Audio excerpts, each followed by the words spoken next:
Welcome back, everyone, to another episode of Sisto Says. Today I'm here with Nicole Campo from Matrix New World Engineering. Nicole. Hi. Great to have you. Great to be here. So, as usual, my first question to everyone who comes on the show is, we met at a breakfast. We did. We were at the Building Congress, and we started chatting. My good friend Carlo does a great job there, and we started talking about zoning. We asked you what you did and where you worked and what you're up to, and lo and behold, I invited you to podcast, and here you are. So tell the audience a little bit about yourself, a little bit about your previous experience, and what you're doing today. Sure. So as Sisto said, my name is Nicole Campo. My current position is Technical Director of Land Use Planning at Matrix New World Engineering. We are primarily an environmental consulting company. We have a breadth of services, civil engineering, a survey group, marine engineering, environmental scientists, ecologists, and many other. We do a lot for a company of 250 people, but I help lead the municipal planning practice. And my background prior to coming to Matrix in January of this year is in New York City government. So I spent about 5 years at the New York City Economic Development Corporation as a vice president of their land use group. And prior to that, held several roles at the New York City Department of City Planning, including the deputy director of the Staten Island Borough Office and the deputy director of their land use review department. Wow. Yeah. That's a pretty good resume right there. So first question, which you may or may not be able to answer, but surveying, engineering, environmental, all of these great things, which are all part when of doing engineering, but then they have like a land use part of it. So where did that connection come from, and how did you become part of that to lead that? Well, so I would say in both in my previous position at the Economic Development Corporation, but also at City Planning, I did a lot of, I guess I should say I started my position as the deputy director in the Staten Island office 1 week after Hurricane Sandy happened. Oh, boy.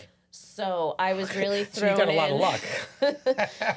So whatever projects I thought I was going to be working on when I started went out the window, and it was full-blown, recovery, resiliency, and, over time planning for the future of these neighborhoods. Sure. In the face of climate change and sea level rise and just flooding issues in general. Believe it or not, you bring up Sandy and, how conversations change, and we're going to get right back to it, is that we're still bidding stuff right now for Con Ed and for other National Grid of long-term resiliency plans that they put into effect after Sandy that they're going to get to now, right? Because they were so big and so costly and a massive undertaking. So I can only imagine that if you started your job a week or two before that, then your whole focus went in a different direction. And there's all, different facets of planning in that regard, right? So there's, working with communities, getting them to understand what's going to be happening in the future, re-envisioning what the community might look like, and even just, I find it fascinating, but some might find it boring, but just tweaking regulations to better facilitate more resilient building, removing any regulatory barriers there. And putting together comprehensive plans for like more of a high level vision for the neighborhood. But then there's also infrastructure projects, of course, that are planned or need to go in place to protect communities. And so having that background and then going to Matrix, it allows that, although it has all that engineering, part of that is working with the communities and getting through the local, state, or federal, sometimes all at the same time, right? All of the regulatory approvals for that project to happen. And often, because it's resiliency related, it's on the waterfront, and I find that that's the most complicated place for, regulatory land use approvals. Well, just like we did here when they rezoned, Williamsburg in our backyard here. All of the waterfront, we've done several buildings there. It's Army Corps of Engineers and specific zoning, Parks Department. There's a lot of Yeah. lot of things going on. So, right now I'm a big proponent of Mayor Adams and his Say Yes, his Yes program. There's all four phases. We're in the zoning one now, which is great. So when we spoke, you had told me that you're working on a really great project right now with the city for Community Board 17. So, tell us a little bit about that. Tell us what's going on, and to the viewers, this is not really our standard type of zoning where everybody's looking for more FAR. What's happening to my neighborhood? But I really love this topic. When you sent it to me a couple of weeks ago. Now that I've read up on it and I understand it, it's more about preserving a community. And you know what? I think that's what makes New York City great, is the fabric of each community is different. So you're going to tell us today a little bit about this community and what changes they're going through and what your role is in helping preserve the community, yet always with the ability to have growth. Yeah, so I mean, both with respect to working in resiliency and affordable housing, and in general in the planning world, I do have a passion for working with more vulnerable communities, and especially recent immigrant communities, or maybe the second, third generation who are building their place in the U.S. and building that generational wealth and trying to get the same way my father came here many years ago. Comes from my background is Italian, and kind of hearing the stories of how my parents and grandparents kind of built it generation by generation. And that was the movement. Our parents very close, your parents a lot younger than mine, but they're very similar in the path, and that path is still happening today. Yeah. And our communities play a role in that. Absolutely. And so I want to see that continue for all communities in New York City and not go backwards. And so that there's, when there are some crises in affordable housing and in housing production in general in New York, it makes it harder for the next generation to do better or to even stay in this city. So I actually moved to Community Board 17, to afford a house. Any friend I've made in the neighborhood who grew up in the neighborhood has since left and moved down south, Maryland, South Carolina. Yeah, unfortunately. Yeah, unfortunately, because that's where they can get, their it's American more affordable. dream. But what we're seeing in Community Board 17 and how it relates to City of Yes is there's been a lot of pressure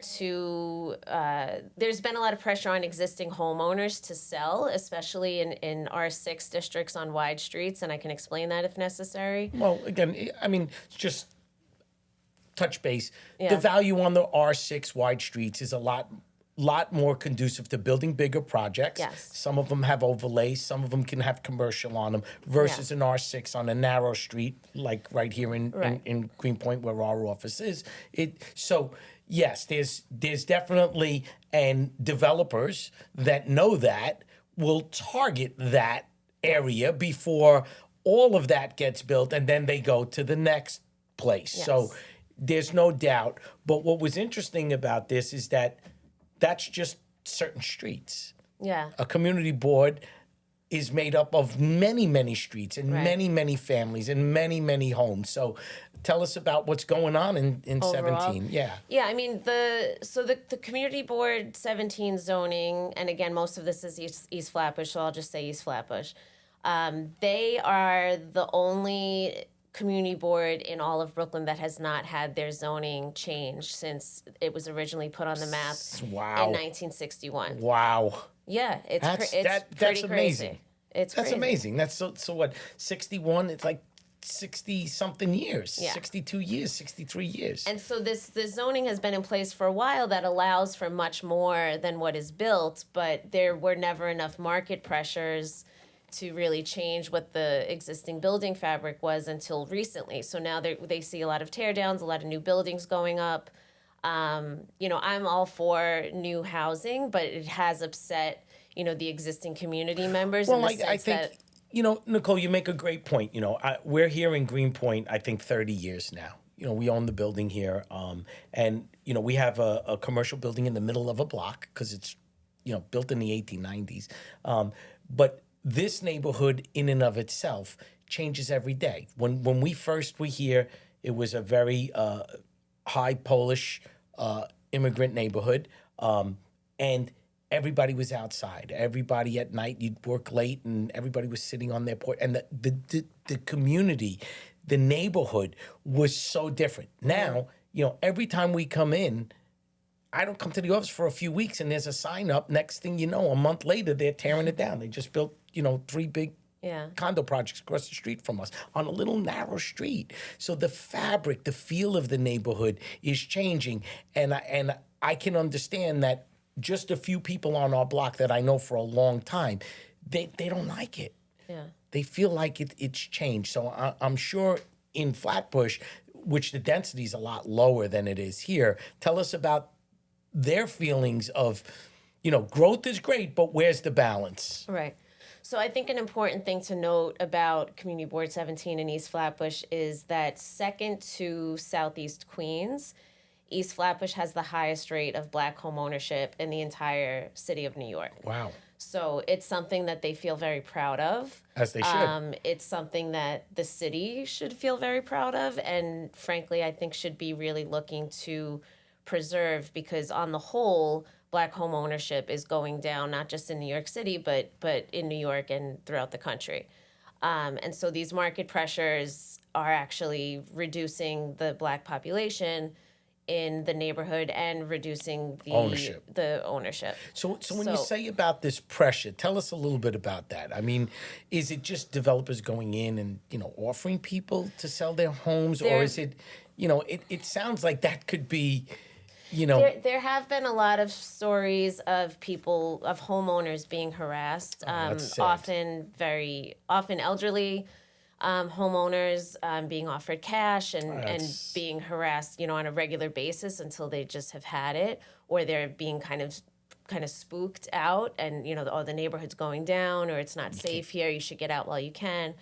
In other cases, they're prying on on some of these homeowners to basically give them negativity so that they'll sell out. So they'll sell, and then that's a terrible story. Builds up. And then also, when you have people who own a home who are retired on a fixed income, and the value of the neighborhood's going up, the taxes go up.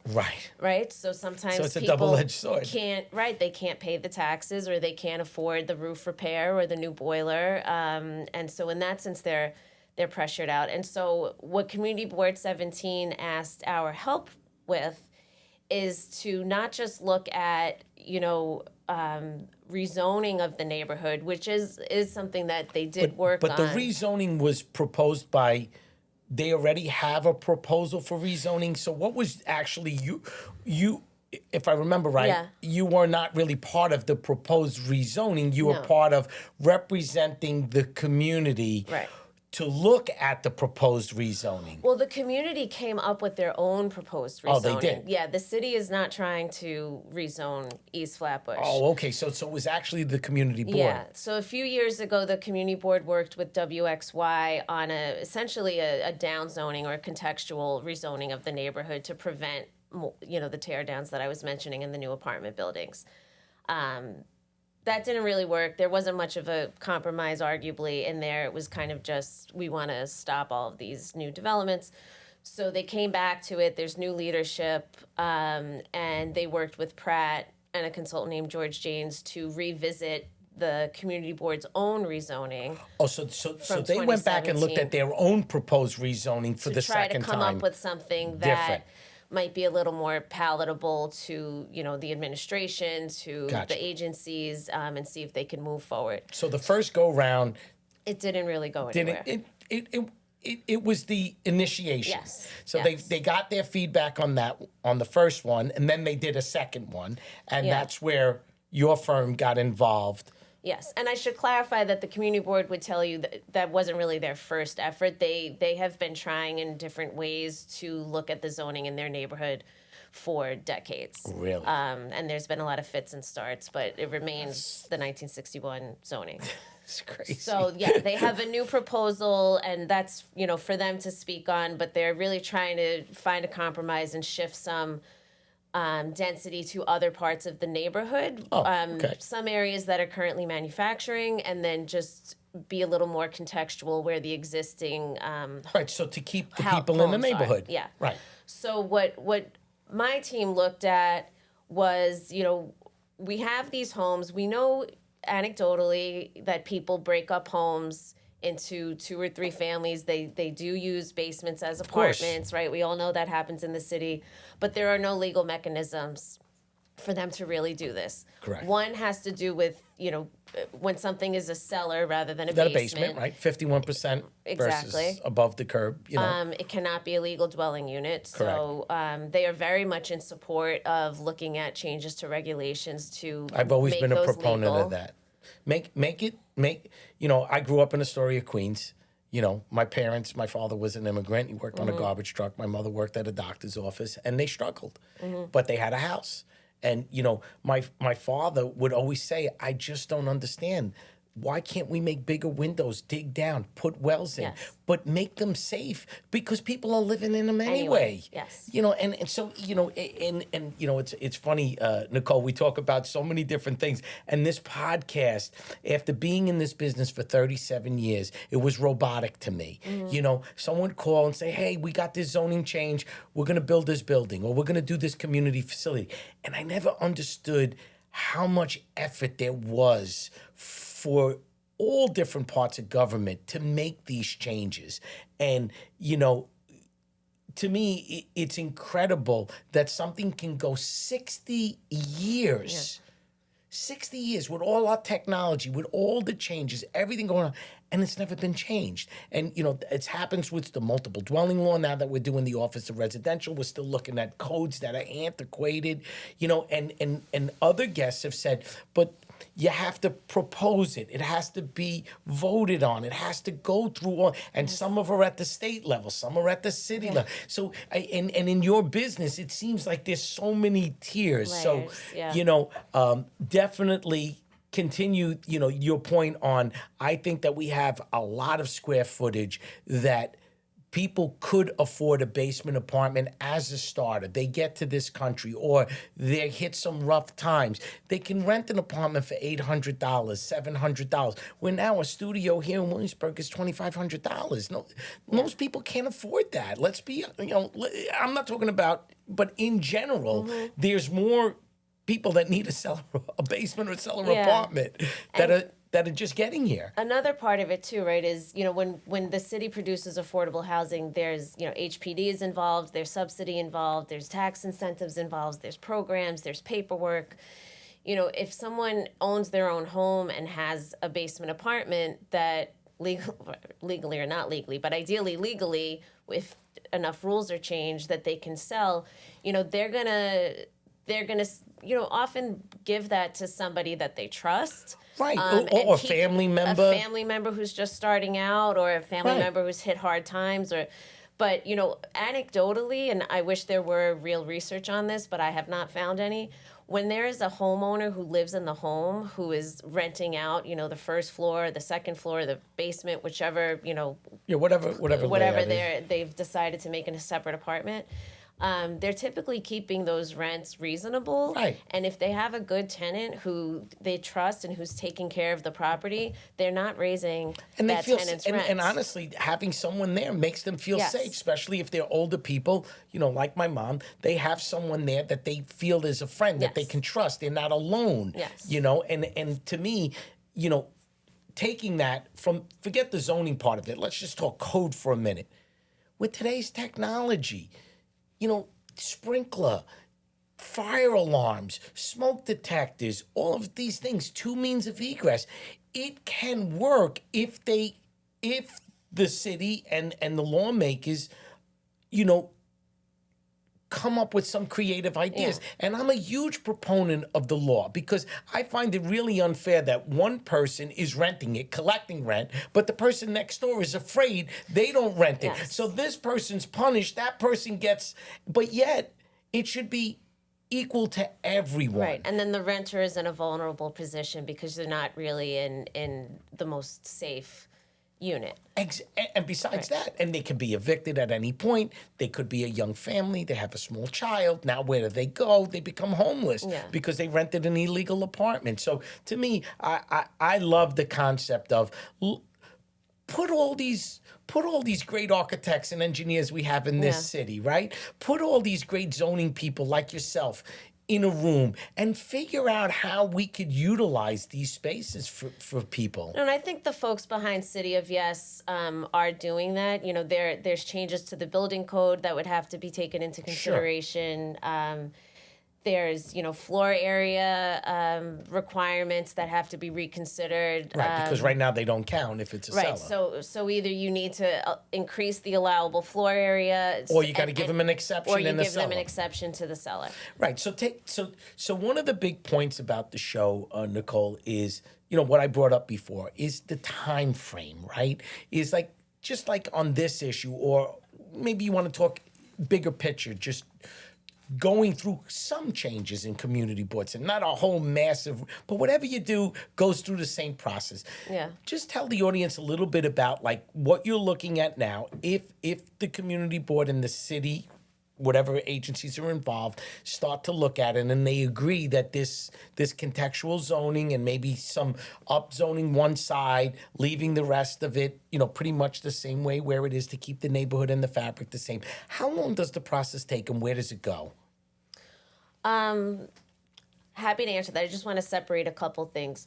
The rezoning part of Community Board 17 would very much be just a Community Board 17 effort, whereas this effort to allow homes to break up into 2 or 3 families, that's more on the codes. That's something being looked at on a citywide level. Correct, because that's more on the code side and the zoning side. Yes. Not specific, and just it's part of this Adams administration, City of Yes, correct. Citywide proposal that's happening right now. Great point. So one is globally all of New York City to look at this problem that we have and what we can do with it. Right. But now we'll talk about Community Board 17, about any kind of proposed zoning change in that community board. Right. What's the process for that and what's the time frame? Yeah, I mean, there's the initial just designing the proposal and getting some sort of, looking at what the zoning is that is creating these conditions and making the, kind of making the edits or putting in the language that would change it.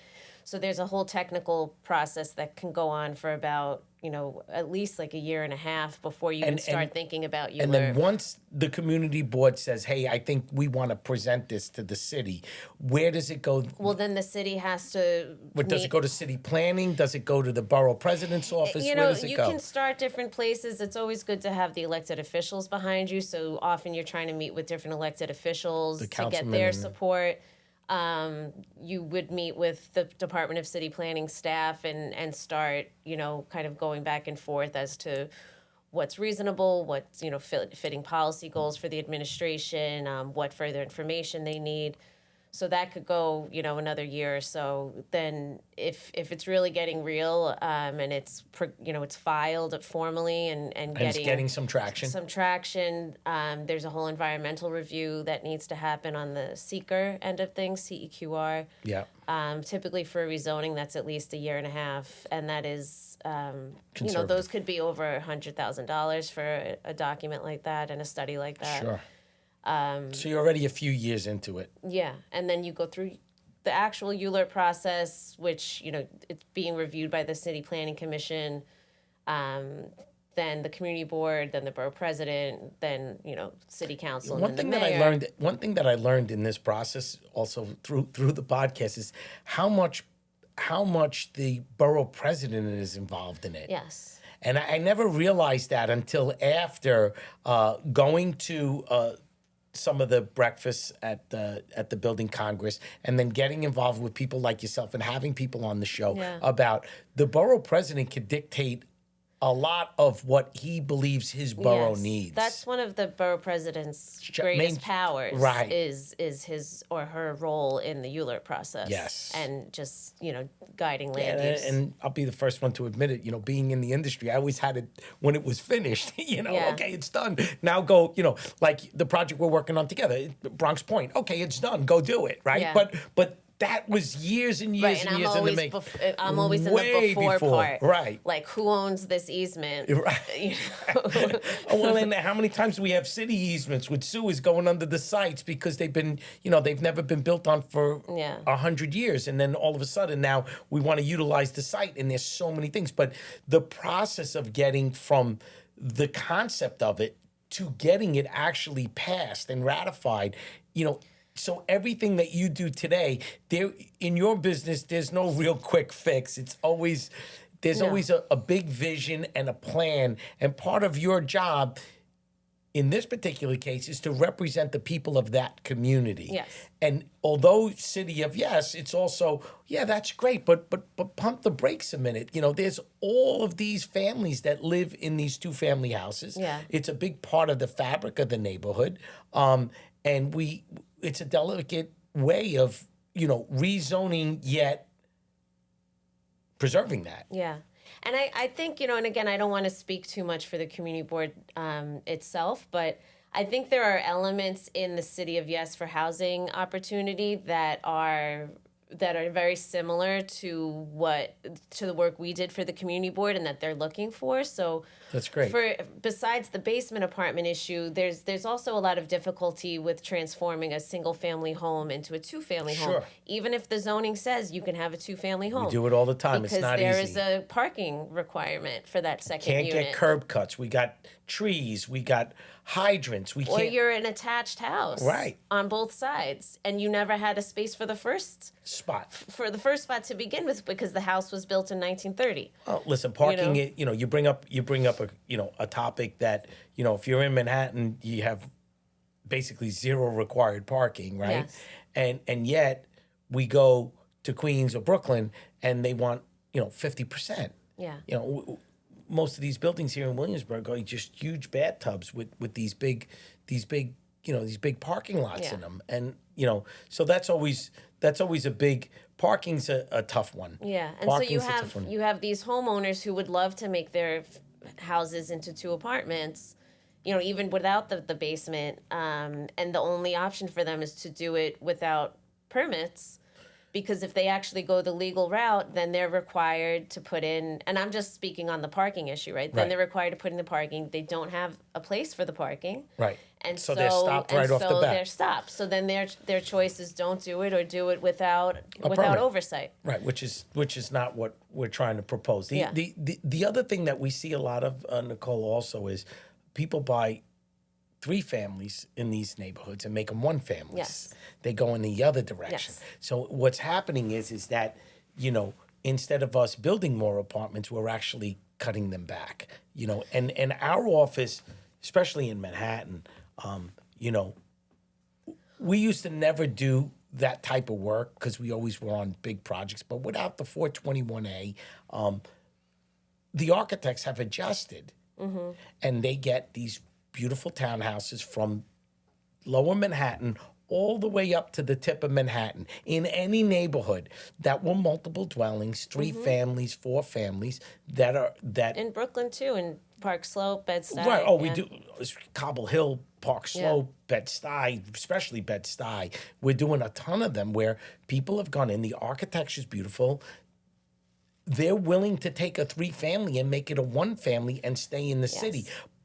But there's also a problem with that because we already are so short and we're losing too many apartments. It's much easier to take a 3-family and make absolutely. it a 1 than it is Let's to go from take one- a 1 to a 3, and that's 1 to a and 3 that's is- what we think needs to change and what the path the new needs to be. proposal hopefully is addressing. Yeah. So, a good friend of mine who's been on the show, his name is Andrew Peters. He works for Curry and Brown, and he's an estimator. And he's a wonderful gentleman. And I guess it was probably I would say he was probably my 2nd or 3rd show.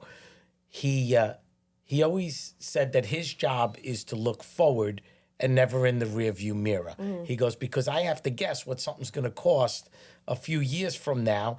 And so our job, his job, and he always talks about our vision is, so what do we project the future to look like? Forget about looking in the rearview mirror and saying, this is what happened. So here you are, you're working on this great project representing a great community board.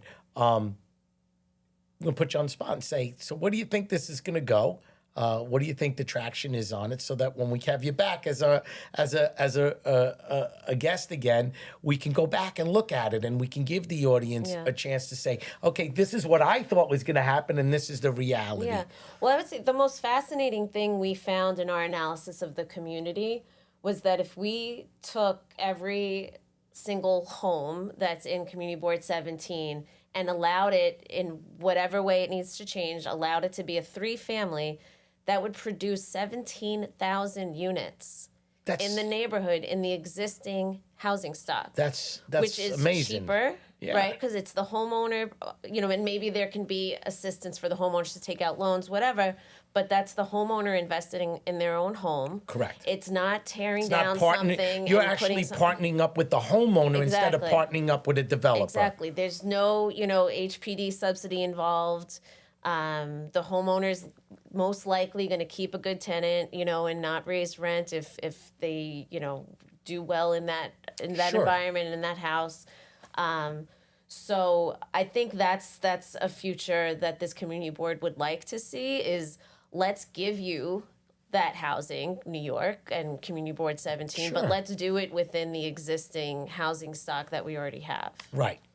Yeah. Yeah, that's.